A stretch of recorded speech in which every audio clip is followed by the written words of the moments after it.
C'est pour ces cantiques, hein? Ta parole est une lampe à mes pieds et une lumière. C'est pour vous la vérité? Oui, amen. Merveilleux. Alors, si c'est la parole ou lampe à vos pieds, on va lire et on va étudier la parole de Dieu ce matin. Je rends grâce au Seigneur de ce privilège qu'il me donne de pouvoir parler de la parole de Dieu avec vous.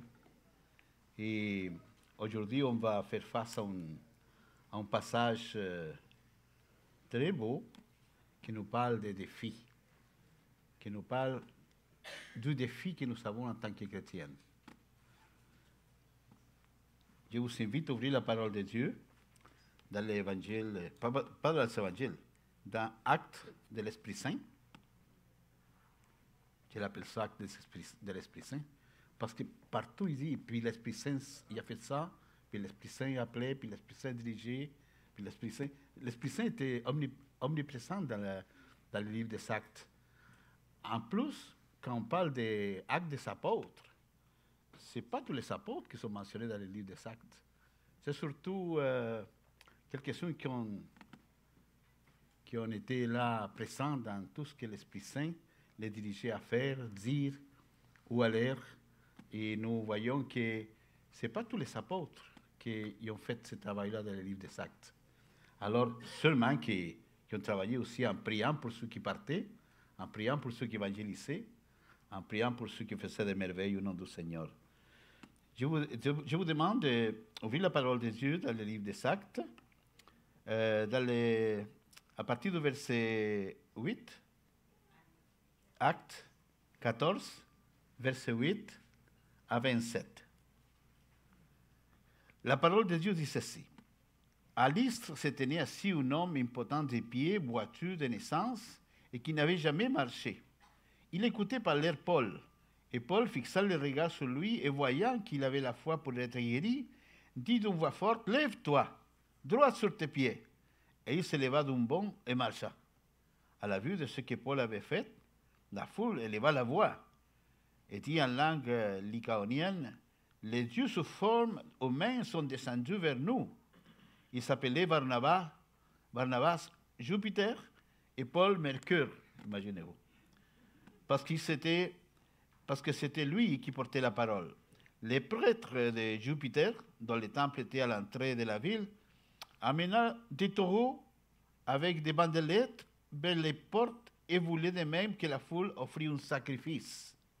Les apôtres Barnabas et Paul, ayant appris cela, déchirèrent leurs vêtements et se précipitèrent au milieu de la foule, en s'écriant, « Ô homme, pourquoi agissez-vous de la sorte? Nous aussi, nous sommes des hommes de la même nature que vous, et vous apportant une bonne nouvelle. Nous vous exhortons à renoncer à ces choses vaines, pour vous tourner vers le Dieu vivant qui a fait le ciel et la terre, la mer et tout ce qui se trouve. C'est Dieu, dans les âges passés, a laissé toutes les nations suivre leur propre voie, quoiqu'il ait cessé de rendre témoignage de ce qu'il est, en faisant du bien et en vous dispensant du ciel les pluies et les saisons fertiles, en vous donnant la nourriture avec abondance et en remplissant vos cœurs de joie.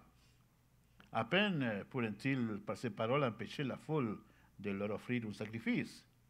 Alors survinrent d'Antioche et d'Icône des Juifs qui gagnèrent la foule et qui, après avoir lapidé Paul, les traînèrent hors de la ville, pensant qu'il était mort. Mais les disciples, l'ayant entouré, il se leva et entra dans la ville. Le lendemain, il partit pour Derbe avec Barnabas. Quand il eut évangélisé cette ville et fait un certain nombre de disciples, ils retournèrent à Lystre, à Icône et Antioche, fortifiant l'esprit des disciples et les exhortant à persévérer dans la foi et en disant que c'est par beaucoup de tribulations qu'il nous faut entrer dans le royaume de Dieu. Ils désignèrent des anciens dans chaque église et après avoir prié et jeûné, ils les recommandèrent au Seigneur en qui ils avaient cru. Traversant ensuite la Psidie, ils vinrent en Pamphylie. annoncèrent la parole à Perge et descendirent à Athalie. De là, ils s'embarquèrent pour Antioche, d'où ils avaient été recommandés à la grâce de Dieu pour l'œuvre qu'ils venaient d'accomplir. Après leur arrivée, ils convoquèrent l'Église et ils racontèrent tout ce que Dieu avait fait avec eux et comment il avait ouvert aux nations les portes de la foi, et ils demeurèrent assez longtemps avec les disciples. Prions le Seigneur. Père Céleste, quelle narration de ta parole si précieuse, car elle est pleine de défis pour nos vies. Seigneur, que ton nom soit glorifié à travers cette parole. Bénis mes lèvres afin que je puisse exprimer avec certitude chaque détail de ce beau passage de ta parole. Au nom de Jésus, ton Fils. Amen. Bon, alors, pardon, après le succès de l'évangélisation à Icône, une grande multitude de Juifs et de Grecs crurent à la prédication de Paul. La persécution a commencé. Puis ça se déroule dans le premier voyage missionnaire de Paul. Spécial, hein? Dans le premier voyage missionnaire. Alors, ceux qui ne crurent point provoquèrent les esprits des païens contre Barnabas et Paul, appuyés par Jésus-Christ qui rendait témoignage à la parole de sa grâce, en permettant qu'il se fasse par les mains des apôtres des prodiges et des miracles. La ville se divisa, et ceux qui crurent, ceux qui ne crurent pas, se mirent en mouvement pour outrager et lapider les serviteurs de Dieu. Alors Paul et Barnabas se réfugièrent dans les villes de Lycaonie, Lystre, Derbe et aux alentours. Ils recommencèrent à annoncer la bonne parole de Dieu. Voyez-vous le contexte dans lequel Paul et Barnabas étaient? C'était un contexte très, très désagréable. Parce que quand ils sont arrivés à Lystre, ils venaient de se sauver, d'être lapidés, d'être mis à mort pratiquement. Alors, la prédication à Lystre, ce n'était pas de toute beauté non plus, parce que comme le Seigneur faisait des merveilles avec, par la main de l'apôtre Paul et de Barnabas, le peuple a mal compris le message. Parce que à Lystre se tenait assis un homme impotent des pieds, boiteux de naissance, et qui n'avait jamais marché. Et pour moi, que tout le monde le connaissait à Lystre. Il écoutait par l'apôtre Paul, et Paul fixant les regards sur lui, et voyant qu'il avait la foi pour être guéri, Paul, d'une voix forte, il a levé la voix, il a dit, lève-toi à droite sur tes pieds. Et il se leva d'un bond et marcha. Ça vous rappelle quelque chose, ça? Ça rappelle-vous de Pierre, à la porte, la belle, et n'avait aucun empêchement, l'apôtre Pierre puis l'apôtre Paul, pour dire au nom du Seigneur, lève-toi, tiens-toi sur tes pieds. Hein? On a une personne qui était très malade à l'église, puis le Seigneur a dit, lève-toi sur tes pieds, puis il est venu en avant donner témoignage. Il n'y a rien d'impossible pour Dieu. Hein? Béni soit le Seigneur. Alors, à la vue de ce que Paul avait fait, la foule a réagi d'une voix forte. Toujours, les sentiments de foule, c'est comme ça. Ils ont applaudi, puis yeah, ça marche là. Hein? Alors, qu'est-ce qu'on peut les donner en cadeau à ces gens-là? Là? Comment est-ce qu'on peut les récompenser pour les choses qu'il a faites avec ce pauvre homme qui était assis toute sa vie là pour demander le monde, probablement? Je ne dis pas le texte, mais je l'imagine. À la vue de ce que Paul avait fait, la foule éleva la voix et dit en langue lycaonienne, les dieux, sous une forme humaine, ont descendu vers nous. Ça, certainement que c'était inspiré de Satan. Ce n'était pas inspiré de l'Esprit Saint, ça.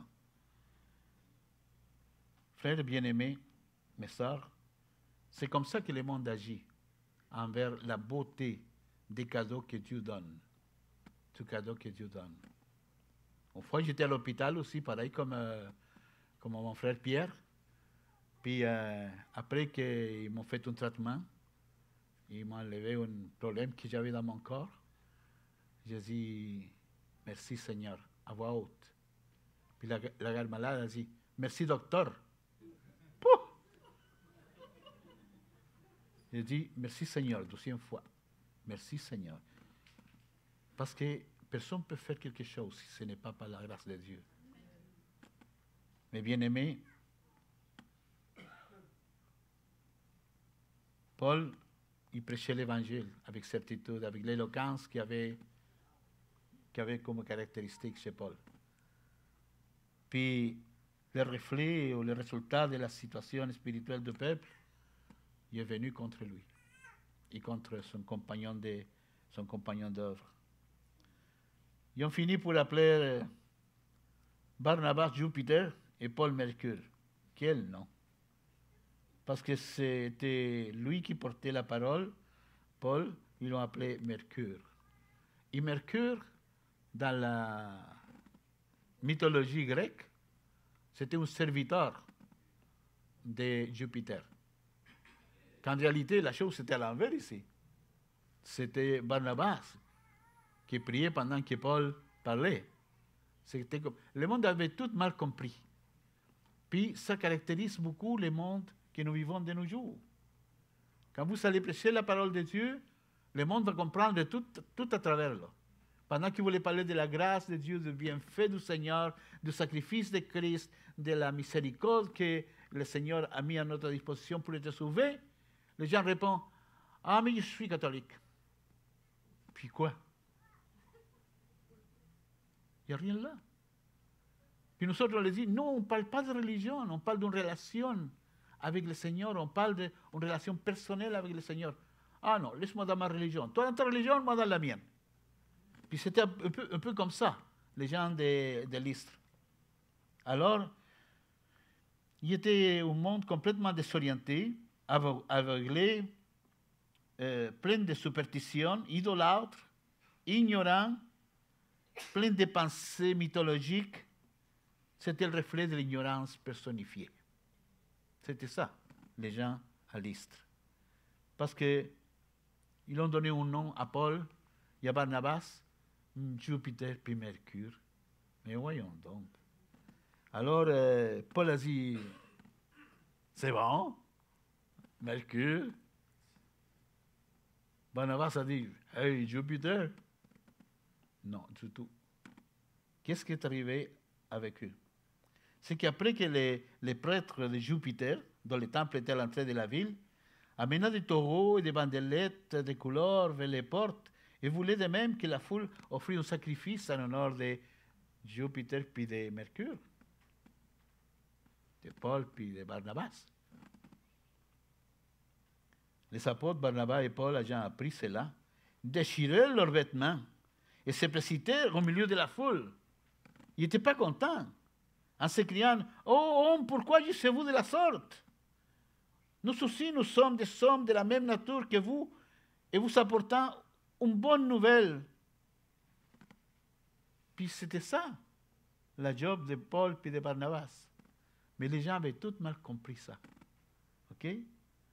Alors, ils ont protesté fortement, avec indignation et avec tristesse dans leur cœur. Parce que ces peuples-là, ils voulaient les honorer gloire. Parce qu'ils les considéraient comme des dieux qui avaient descendu en forme humaine pour guérir cet homme-là qui était malade, qui était boiteux. Mais Paul a dit, nous venons vous apporter une bonne nouvelle. Nous vous exhortons à renoncer à ces choses vaines. Oups, ça a cogné dur chez les gens de Lystre. Nous vous exhortons à renoncer à ces choses vaines. Ça, c'était une insulte pour les gens de Lystre. Quelqu'un qui venait pour prêcher quelque chose, il les annonce que tout ce qu'ils connaissaient, les gens de Lystre, c'était vain.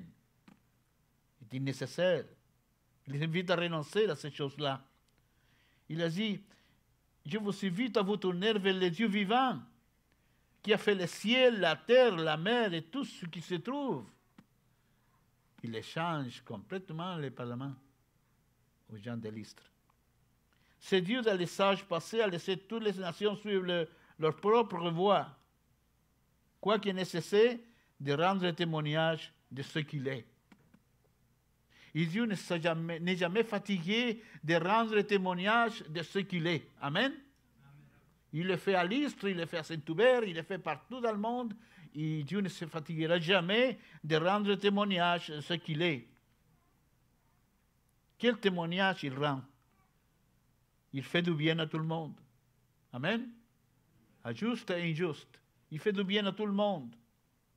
C'est selon les textes. En nous dispensant du ciel les pluies et les saisons fertiles. Pas vrai? Moi, j'aime la salade, j'aime les couleurs vertes sur ma table. Puis, chaque fois qu'il y a l'opportunité, je dis à Hélène, on mange un miracle. C'est un vrai miracle. Que vous mettez une petite semence sur la terre, puis le Seigneur envoie la pluie, le soleil, tout ce qu'il y a besoin de ces petites plantes pour germer, et pour que vous les mangez bien assaisonné avec un beau petit morceau de viande. Je vous souviens l'appétit, hein? C'est certain. Bon, je m'excuse pour ceux qui ont laissé le poulet dans le four, là.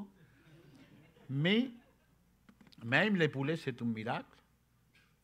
Imaginez-vous. La poule, il pond un petit œuf rond, il lui donne sa chaleur, puis après, vous savez, un beau poulet dans le four, là. C'est pas incroyable. Mais bien aimé, le Seigneur a fait du bien. Il nous a dispensé du ciel les pluies et les saisons fertiles. Il nous a donné à tous la nourriture avec abondance. Et finalement, il remplit nos cœurs de joie. Qui n'est pas joyeux, heureux devant une assiette bien préparée, avec plein de miracles? C'est vrai, hein? Dis-moi pas le contraire, parce que je sais que c'est vrai. Hein? Alors, Paul lui donne un témoignage clair et précis de la bonté et la grâce de Dieu.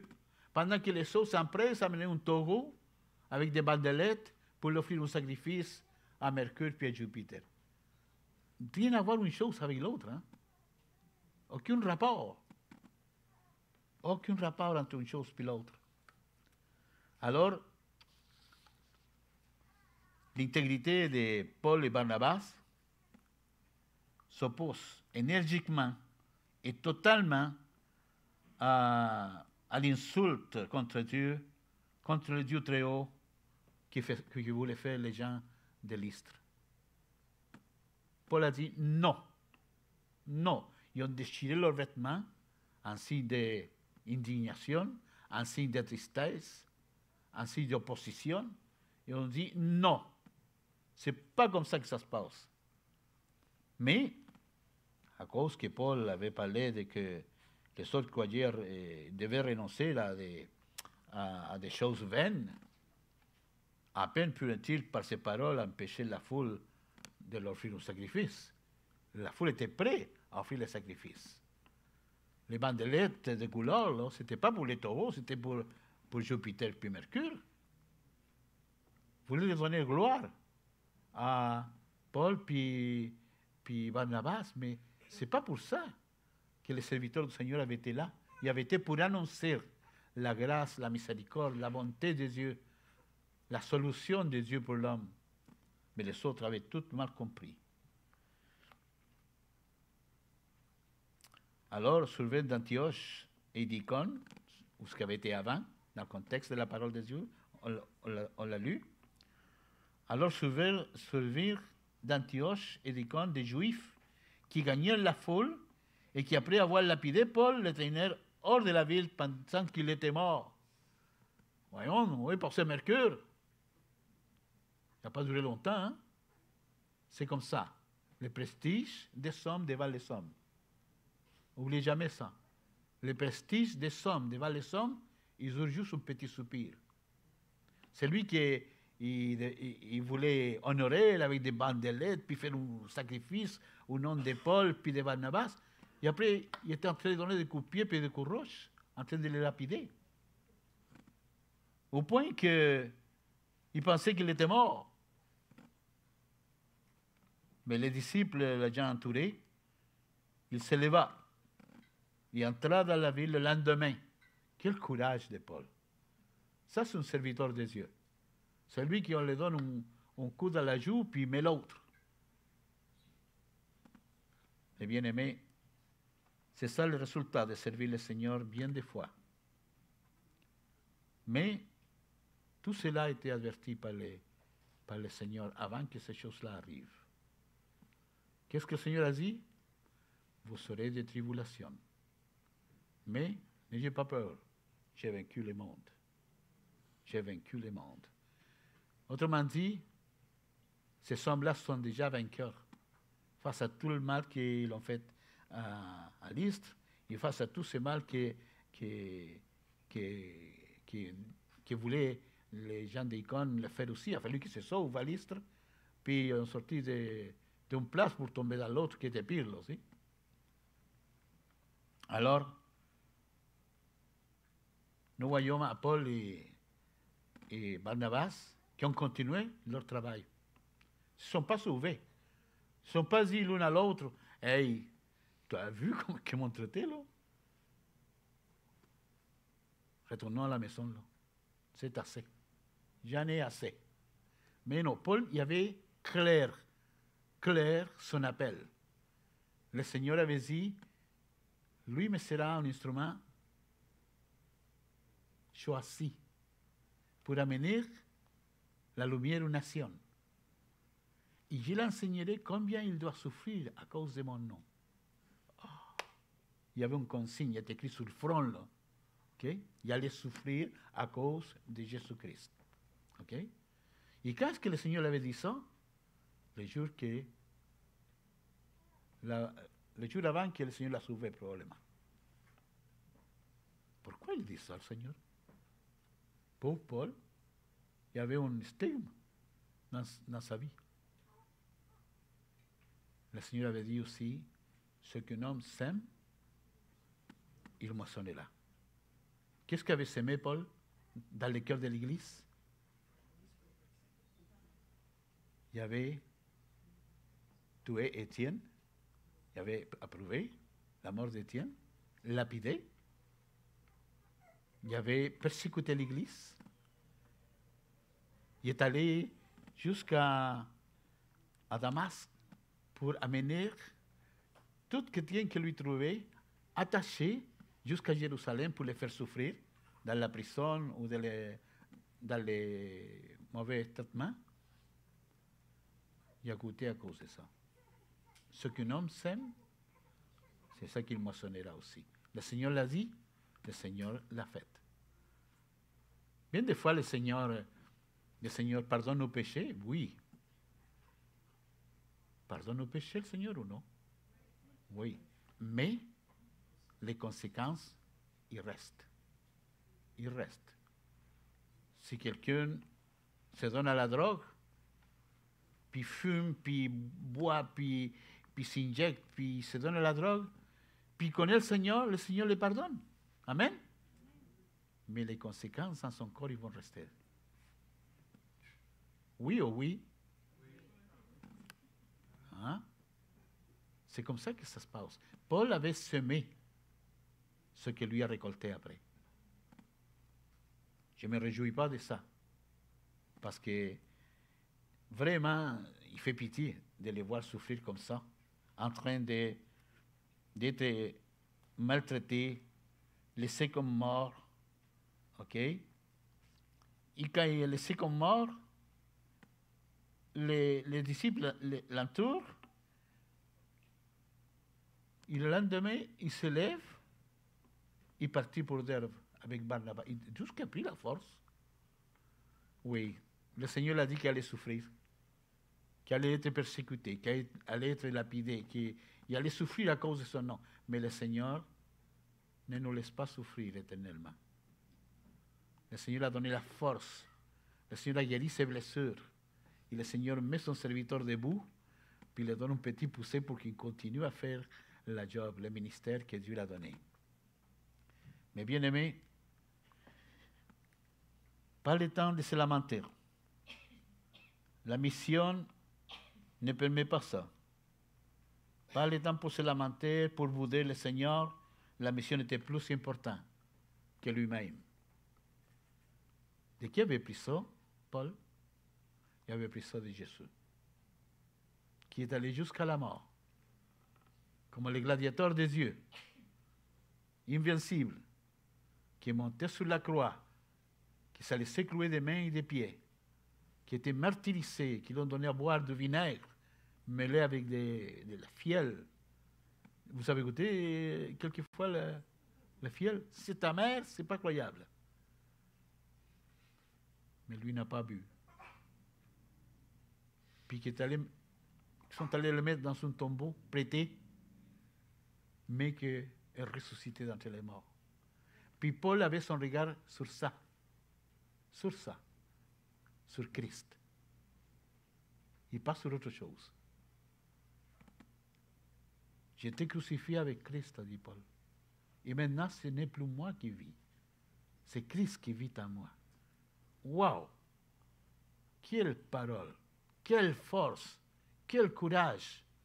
Puis il y avait un courage contagieux parce que quand, sans crainte ni tremblement, le lendemain, il partit à Derbe avec Barnabas.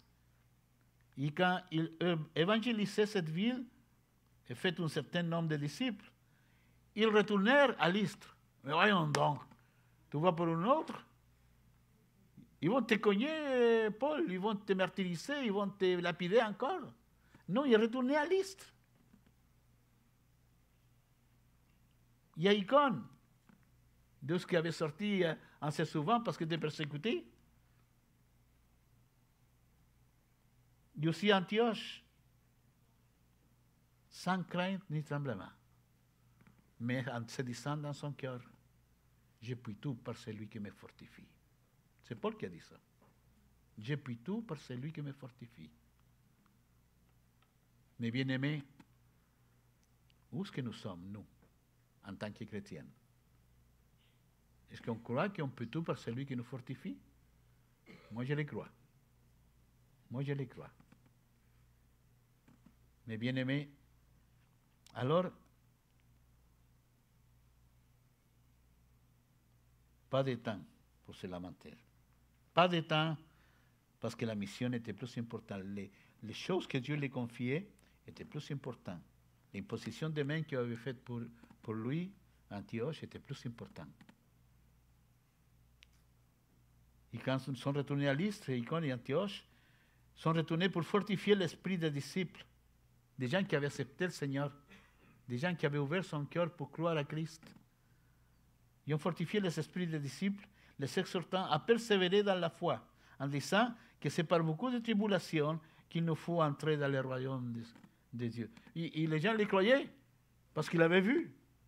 Ils avaient vu tout amoché à terre, là, puis les disciples en train de les entourer, et en se demandant, est-ce qu'il est mort? Mais lui est retourné pour les dire, c'est par beaucoup de tribulations qu'il nous faut entrer dans le royaume de Dieu. Paul l'a dit aux gens de Lystre. Mais Dieu nous le dit à nous aujourd'hui. C'est par beaucoup de tribulations qu'il faut rentrer dans le royaume de Dieu. Nous vivons dans un temps de grâce de Dieu.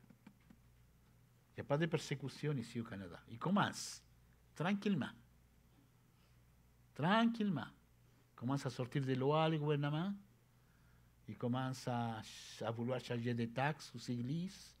Il commence à implanter une loi qui a déjà été implantée. Aucun objet d'adoration à nulle part.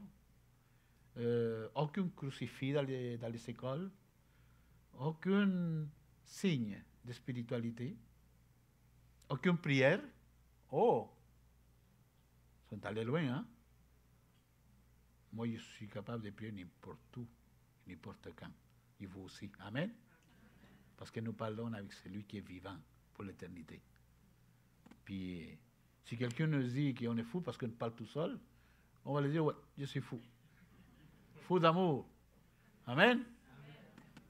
Mais bien aimé, alors il retourne, il désigne des anciens dans chaque église, et après avoir prié et jeûné, mais voyons donc, tu es déjà faible, Paul. Tu as mangé tout un claque. Tu es déjà faible. Tu as perdu du sang. Mais non. Il prie et jeûne. Savez-vous, c'est quoi le symbole du jeûne dans la Bible? C'est la sanctification. Paul voulait être plus saint pour la sainte parole de Dieu, pour le saint évangile de Christ. Puis il a jeûné. Et il est recommandé au Seigneur en qui il s'avait cru. Alors, après, on traversait ensuite la Psidie. Il vint à Pamphylie, toujours en annonçant la parole à Perge. Toujours en annonçant. Je me demande d'où est-ce que sortait la vigueur pour faire tout ça. Parfois, nous autres, on prêche un message de 45 minutes, puis après, quand on s'assied sur la chaise, on ne sent même pas les jambes. Là, hein? Mais, il continuait à prêcher la parole. Ils descendirent à Athalie, de là, ils s'embarquèrent pour Antioche. Mon ami, quelle énergie! Puis bien de ces voyages-là, il les faisait à pied, imaginez-vous. Puis il restait encore l'énergie pour le faire, pour accomplir ce que Dieu l'avait assigné. Tu seras une lumière pour les nations. Tu seras une lumière pour les nations. De là, ils s'embarquèrent pour Antioche, d'où ils avaient été recommandés à la grâce de Dieu pour l'œuvre qu'il venait d'accomplir. Il avait accompli. À quel prix? Pas grave. Mais il avait accompli. Souvent, quand dans une église, les conducteurs de l'église, ils le disent à quelqu'un, tu peux-tu te prendre charge de telle et telle chose? Quel jour? À quelle heure? Combien de temps ça va prendre? Ah, je ne sais pas si je peux le faire.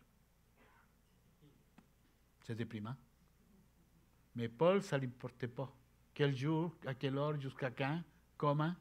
Il disait, je puis tout par celui qui me fortifie.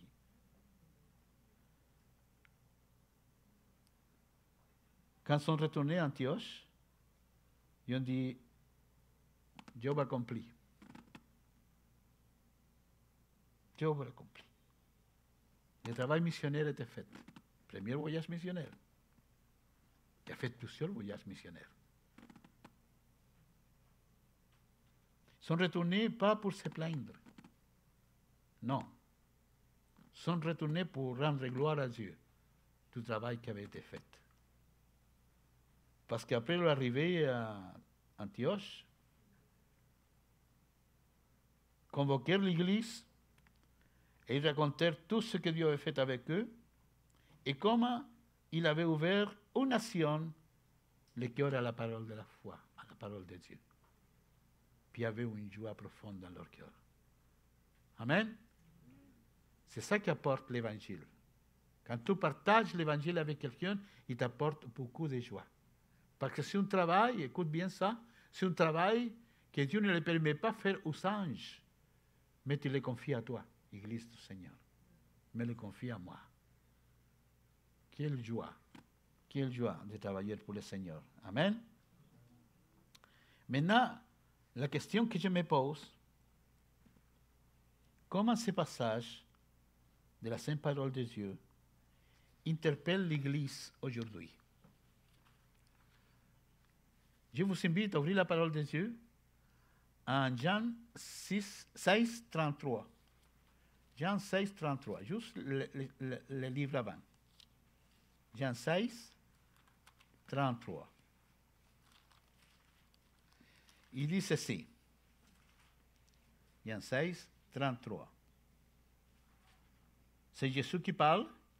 Il parle juste avant de faire une prière sacerdotale pour son Église, pour ses disciples, pour ses serviteurs. Il dit ceci. Il dit, je vous ai dit ces choses, afin que vous ayez la paix en moi. Vous aurez des tribulations dans le monde, mais prenez courage, j'ai vaincu le monde.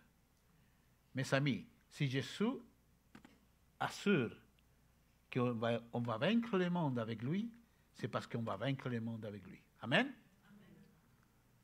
Ce monde est dirigé par Satan. Il se croit puissant. Mais nous croyons en Jésus qui est tout puissant.